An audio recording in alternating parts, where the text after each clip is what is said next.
નમસ્કાર મિત્રો, હેલ્થ ઉજાલા ન્યૂઝમાં આપનું સ્વાગત છે। ભારતીય બનાવટની વિદેશી દારૂની અલગ અલગ બાટલીઓ કુલ નમ 143 મળી કુલ્લે કિંમત ₹5,83,594ની મત્તાના મુદ્દામાલ સાથે 2 આરોપીઓને પકડી પાડી પ્રોહિબિશનનો ગણનાપાત્ર કેસ શોધી કાઢતી Saroli police station surveillance team તારીખ 13/3/2025 પોલીસ કમિશનરશ્રી અનુપમસિંહ ગેહલોત સાહેબ તથા ખાસ પોલીસ કમિશનરશ્રી સેક્ટર 1 સાહેબ નાઓએ દારૂ તથા જુગારની પ્રવૃત્તિ સદંતર નેસ્ત નાબૂદ કરવા સૂચના આપેલ હોય જે અનુસંધાને નાયબ પોલીસ કમિશનરશ્રી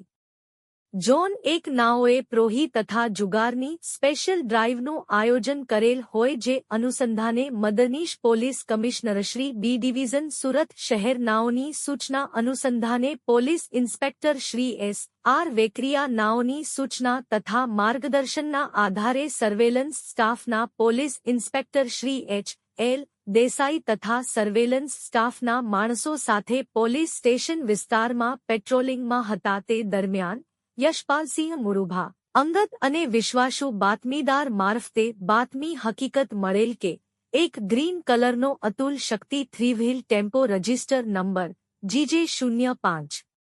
BU 5125માં ભારતીય બનાવટની ઇંગ્લિશ દારૂનો જથ્થો ભરી 2 ઇસમો સુરત શહેર તરફ આવે છે વગેરે મતલબની બાતમી હકીકત આધારે કડોદરા સુરત રોડ કુંભારિયા ગામ 3 રસ્તા પાસે કુંભારિયા ગામ તરફ જવાના રોડ ઉપર જાહેમાં આરોપી 1 મોહમ્મદ ફૈઝાન રાઝિક શેખ તથા 2 તબરેઝ ખાન ફિરોઝ ખાન નાઓને ભારતીય બનાવટની વિદેશી દારૂની અલગ અલગ બાટલીઓ નમ 143 મળી કુલ્લે કિંમત ₹5,83,594ની મત્તાના મુદ્દામાલ સાથે પકડી પાડી કાયદેસરની કાર્યવાહી હાથ ધરેલ છે।